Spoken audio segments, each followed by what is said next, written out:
நினைச்சவரே இயேசையா, உங்களை நினைச்சாலே உள்ளம் எல்லாம் துள்ளுதையா. அண்ணாவை நினைச்சவரே, ஆண் குழந்தையை கொடுத்தவரே, ஆபிரகாமை நினைச்சவரே, ஆசீர்வாதம் தந்தவரே. அண்ணாவை நினைச்சவரே, ஆண் குழந்தையை கொடுத்தவரே, ஆபிரகாமை நினைச்சவரே, ஆசீர்வாதம் தந்தவரே. உங்க அன்புக்கு முன்னால அந்த அன்புக்கு முன்னால போல உங்க மனசு பெருசுதான். உங்க அன்புக்கு முன்னால இந்த உலகம் சிறுசுதான். அந்த வானத்தை போல உங்க மனசு பெருசுதான். என் நினைப்பாவே இருப்பவரே இயேசையா, உங்களை நினைச்சாலே உள்ளம் எல்லாம் துள்ளுதையா. என் நினைப்பாவே இருப்பவரே இயேசையா, உங்களை நினைச்சாலே உள்ளம் எல்லாம் துள்ளுதையா. தாவீது நினைச்சவரே, கண்மலை மேல் நிறுத்தினீரே, தாவீது நினைச்சவரே, தலை நிமிர செய்தவரே. தாவீது நினைச்சவரே, கண்மலை மேல் நிறுத்தினீரே, தாவீது நினைச்சவரே, தலை நிமிர செய்தவரே. உங்க அன்புக்கு முன்னால இந்த உலகம் சிறுசுதான். அந்த வானத்தை போல சொல்ல மனசு பெருசுதான். ஓ மனுஷர்கள் மறந்து போக நம்மளை மறக்காத தெய்வம். The Lord who never forget us. Oh, the Lord who never forget us.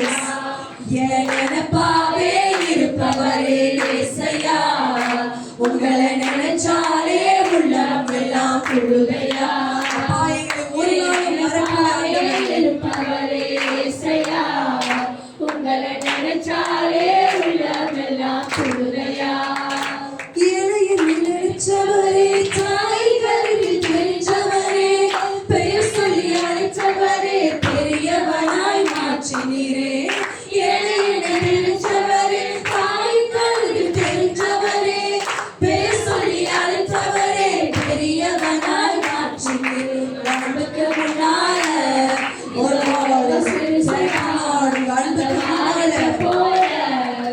மனசு பெருசுதான். உங்க அன்புக்கு முன்னால இந்த உலகம் சிறுசுதான். அந்த வானத்தை போல உங்க மனசு பெருசுதான்.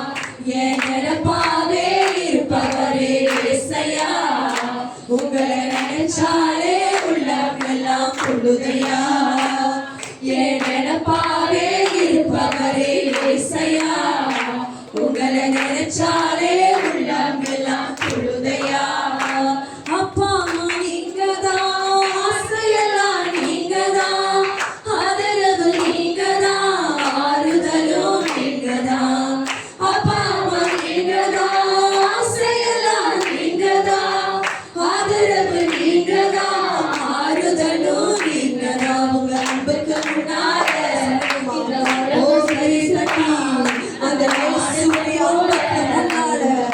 ஒரு மனுஷனும் ஈடாக முடியாது. ஒரு தாயுடைய அன்பு ஈடாகாது, ஒரு தகப்பனுடைய அன்பு ஈடாகாது. அந்த இயேசுடைய அன்புக்கு ஓ எது நிகராக முடியும்? அன்புக்கு முன்னால இந்த உலகம் சிறுசுதான். போல உங்க மனசு பெருசுதான். உங்க அன்புக்கு முன்னால இந்த உலகம் சிறுசுதான். அந்த வானத்தை போல உங்க மனசு பெருசுதான். உங்க அன்புக்கு முன்னால சொல்லுவோம், அந்த அன்பை உணர்ந்து அந்த அன்பை உணர்ந்து சொல்லுவோம். ஒரு மனுஷனுக்கு என்னை போல நேசிக்க முடியாத Nobody can love you like you love me. Oh, not the love of this world, Lord Father. We cannot compare this love to any other love, Lord, which is the agape love, Lord Father. அந்த வானத்தை போல உங்க மனசு பெருசுதான். என் நினைப்பாவே இருப்பவரே இயேசையா, உங்களை நினைச்சாலே உள்ளம் எல்லாம் துள்ளுதையா. என் நினைப்பாவே இருப்பவரே இயேசையா, உங்களை நினைச்சாலே உள்ளம் எல்லாம் துள்ளுதையா. மனுஷனுடைய அன்பு ஆண்டவரே, உம்முடைய அன்புக்கு ஒப்பிட முடியாது லார்ட். உங்க அன்புக்கு எதை நாங்கள் சொல்லி பாடுவோம் அப்பா? மனுஷன் நேசிக்கிற மாதிரி நீங்க எங்களை நேசிக்கல ஆண்டவரே. ஒரு தாயுடைய அன்போ, ஒரு தந்தையுடைய அன்போ, ஒரு பிள்ளைகளுடைய அன்பா இருக்கலாம். ஒரு கணவன் மனைவி, உலகத்தில் இருக்கிற எந்த அன்பை நாங்கள் பார்த்தாலும் இயேசு எனக்காய் கொடுத்த அன்புக்கு ஈடாகாத ஆண்டவரே. உங்க அன்புக்கு முன்பால ஆண்டவரே இந்த உலகமே சிறுசுதான். Lord, for you loved us so much, Lord. You gave us only son, your only begotten son. அந்த அன்பினால தான் நமக்காக இந்த பூமிக்கு வந்தாரே. ஓ அன்புக்காய் ஏங்கி தவிக்கிற ஜனமே, ஓ இருதய அன்புக்காய் ஏங்கி தவிக்கிறதா? ஓ விசாரிக்க எனக்கு ஆள் இல்லை என்று இந்த காயப்பட்ட இருதயத்தை யார் தீர்ச்சுவா என்று இயேசு என்கிற ஒருவர் உண்டு. ஓ ரபல சிவனிரியா கலரியா சரபரியா சரே அஷகதிரியே கரோரியா மத்சிக்கரியாந்தரோ இயேசு என்கிற நாமம் உண்டு. There is a name called Jesus. There is a name called Jesus. The name of the all powers, all the mighty, all the wonders of the world. ஓ உங்களை நேசிக்க ஒருவர் உண்டு. உன் இருதயத்தை ஆற்ற ஒருவர் உண்டு. There is one person to heal your heart, which is Lord Jesus. Only the love that surpasses all the love of this world. இந்த உலகத்துடைய எந்த அன்புக்கும் ஆண்டவரே நாங்க ஒப்பிடவே முடியாது. ஒவ்வொரு நாளும் எங்களோடு இருக்கிற அன்பு, இதோ அந்த அன்பை பாடுகிறோம்ப்பா. இதோ உம்மை பாடாத ஒன்கள் இல்லையே என்று, உம்மை தேடாத நாட்களும் இல்லையே என்று என்னோடு சேர்ந்து பாடுகிறேன்.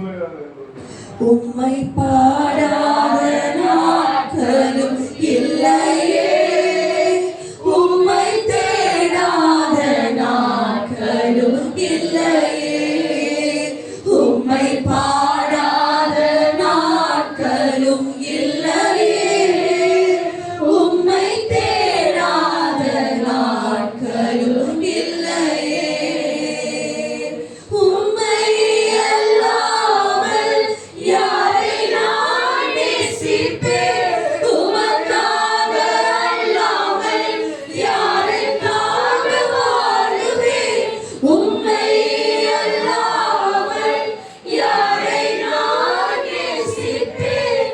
உமக்காக அல்லாமல் யாருக்காக வாழுவேன்? நம்புங்கப்பா உங்கள் பிள்ளையே, நம்புங்கப்பா உங்கள் பிள்ளையே, நம்புங்கப்பா உங்கள் பிள்ளையே, நம்புங்கப்பா உங்கள் பிள்ளையே. சொல்லுவோமா? உம்மை பாடாத நாட்களும் இல்லையே, உம்மை தேடாத நாட்களும் இல்லையே, உம்மை பாடாத நாட்களும் இல்லையே, உம்மை தேடாத நாட்களும் இல்லையே. வெள்ளியை புடவிடும் போல என்னை புடவிட்டீர், வெள்ளியை புடவிடும் போல என்னை புடவிட்டீர், அதனால் நான் சுத்தமானேனே. பொன்னாக விளங்க செய்தீரே, அதனால் நான் சுத்தமானேனே. Lord, you tested my faith like gold, Lord. You tested my faith like silver. செய்தீரே. உம்மை பாடாத நாட்களும் இல்லையே, உம்மை தேடாத. கைகளை உயர்த்தி சொல்லுவோம். ஓ முழு உள்ளத்தோடு உம்மை பாடாத நாட்களும் இல்லையே, உம்மை தேடாத நாட்களும் இல்லையே. என் அலைச்சல்களை எண்ணினே கண்ணீரும் துருத்தியே, என் அலைச்சல்களை எண்ணினே கண்ணீரும் துருத்தியே, வைத்த நன்மை தருபவரே நம்புவேன் நான் எல்லா நாளிலும். Lord, I'll trust you. ஓ வைத்து நன்மை தருபவரே, I trust you in all my times, Lord. நம்புவேன் நான் எல்லா நாளிலும். உம்மை பாடாத நாட்களும் இல்லையே, உம்மை தேடாத நாட்களும் இல்லையே, உம்மை பாடாத நாட்களும் இல்லையே, நீங்க பாடுங்க. தேடாத நாட்களும் இல்லையே, உம்மை அல்லாமல் யாரை நான் நேசிப்பேன், உமக்காக அல்லாமல் யாருக்காக வாழுவேன், உம்மை அல்லாமல் யாரை நான் நேசிப்பேன், உமக்காக அல்லாமல் யாருக்காக வாழுவேன். நம்புங்கப்பா உங்க பிள்ளையே. Oh Lord, I come to you as a child. நம்புங்கப்பா உங்க பிள்ளையே. நம்புங்கப்பா, நம்புங்கப்பா உங்க பிள்ளையே. ஓ பிள்ளையாய் வந்திருக்கிறேன். நம்புங்கப்பா உங்க பிள்ளையே. உம்மை பாராத நாட்களும் இல்லையே, உம்மை தேடாத நாட்களும் இல்லையே, உம்மை பாராத நாட்களும் இல்லையே. அப்பா உம்மை தேடாத நாட்களும் இல்லையே. சொல்லுவோமா? நம்புங்கப்பா உங்க பிள்ளையே, நம்புங்கப்பா உங்க பிள்ளையே, நம்புங்கப்பா உங்க பிள்ளையே. அப்பா மனுஷர்கள் என்னை நம்பல ஆண்டவரே, நீங்க நம்புங்க. சொல்லுவோம், நம்புங்கப்பா உங்க பிள்ளையே. Oh Lord, trust me, Lord. I come as a child, oh as a child begging unto the Father. ஒரு குழந்தை எப்படி தகப்பனிடத்துல ஓடி வந்து ஓ கெஞ்சி கேட்கிறது போல, Lord, I come as a child. ஆண்டவரே, ஒரு குழந்தையாம் சமூகத்துல வந்து கேட்கிறேன், என்னை நம்புங்க ஆண்டவரே. ஓ என்னை மனுஷர்கள் நம்பல, என் குடும்பம் என்னை நம்பவில்லை, என் உற்றார் உறவினர்கள் நம்பல, ஓ என்னோடு கூட பிறந்தவர்களும் நம்பவில்லை. ஆனால் ஒரே ஒரு தெய்வம் உங்களை பார்த்து சொல்லுகிறார், oh my dear child, I have trusted you that you will live for me. Oh my dear child, I have trust in you that you will shine for Jesus. Oh நீ எனக்காய் வாழுவே என்று நான் உன்னை நம்புகிறேன், நீ எனக்கென்று ஊழியம் செய்வாய் என்று. Oh the Lord is telling, I have trust on you that you will go unto the nations and proclaim my name, that you will do ministry, that you will find the souls unto Jesus, that you will bring the sick unto the house of the Lord, that you will evangelize, that you will share the good news with the people. Oh உம்மை நம்புகிற வந்திருக்கிறோம், என்னை நம்புங்கப்பா என்று சொல்லுவோமா? நம்புங்கப்பா உங்க பிள்ளையே, நம்புங்கப்பா உங்க பிள்ளையே, நம்புங்கப்பா உங்க பிள்ளையை நம்பும் ஆண்டவரே, நம்புங்கப்பா உங்க பிள்ளையே. வெள்ளியை புடமிடும் போல என்னை புடமிட்டீ, வெள்ளியை புடமிடும் போல என்னை புடமிட்டீ, அதனால் நான் சுத்தமானேன். Oh Lord, you tested my faith, and now I'm shining as gold. Oh சொல்லுவோமா? அதனால் நான் சுத்தமானேனே. Oh yes Lord, பொன்னாக விளங்க